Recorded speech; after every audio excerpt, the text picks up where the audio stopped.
Goeiemôre liewe vriende, het was lekker hierdie week saam met julle, ons oggendoordenkings, waar ons al hoe nader stap in hierdie storie van Moses op teen die berg.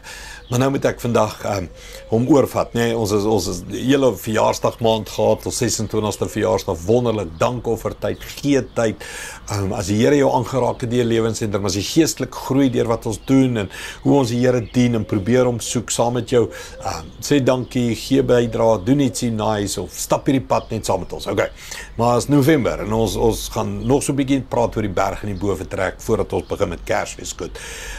Net vandag wil ek oorskakel van, so Israel het gemis op die berg, hulle wou nie opgaan nie, Moses moes opgaan, hulle bou daarna 'n goue kalf, devastating, hulle vat 40 jaar om te recover, daar's klomp stories aan, is beautiful, maar hulle vat 40 jaar om te recover, maar nou sê die Nuwe Testament, ek en jy kry weer 'n kans om by die berg te kom. Het jy het geweet? Hoor wat sê, Hebreërs 12, vers 18 en 19, vers 22 en 23, ek gaan net vir ons lees, hy sê, anders, as die Israeliete by Sinai berg, het julle nie by 'n fisiese berg aangekom met brandende vuur, donderwolke, donkerte, stormwind, trompetgeskal en die stem wat praat nie. Nee, met die gevolg dat hulle wat het gehoor het, gesmeek het dat God nie verder met hulle moes praat nie.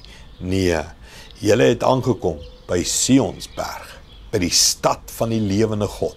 Julle het aangekom by die hemelse Jerusalem, by die miljoene engele wat juigend feestelik by mekaar is, en by die gemeente van God se kinders, wie se name in die hemele opgeskryf staan, en dan gaan hy aan, en by die lewende God, en die begin en die einde, en die een wat leef en wat is, en hy sê, ons kom weer by die berg uit, en die uitnodiging staan, wil jy 'n verhouding, 'n intieme, one-on-one, ken God verhouding hê. God wil jou ken, maar hy wil ook hê jy moet hom ken. Hoor dit mense? Hom ken beteken, it's not all about us. Hom ken beteken, jy weet wat's in sy hart. Sy hart vir jou lewe, vir die mense om jou se lewe, sy hart vir sy koninkryk, in jou dorp, in jou werksplek, jou skole, wat's in sy hart vir die redding van die mensdom. God wil hê jy moet hom ken, mens. Van aangesig tot aangesig, hy wil met jou praat soos met Moses, om gebroke stikkende mense te lei na 'n veranderde lewe toe. Mens, God nooi jou en my. En Moses het hulle kans gehad, en nou sê die Nuwe Testament, ons kom weer by 'n berg. En dis geestelik, is 'n ontmoetingsplek. En ons gaan sien, die disippels word genooi van die berg af, om te gaan wag in Jerusalem. Ons sal volgende week daarna kyk. En die uitstorting van die Gees, die ontmoeting met die vuur en die krag van God, om hulle lewens te verander. En alles word ook aan jou geoffer. Soek jy dit? Begeer jy dit? Wil jy verder gaan, dieper gaan, meer intiem gaan? Het word aan jou geoffer. Kom ons bid saam. Hemelse Vader, dankie dat daar weer 'n berg is.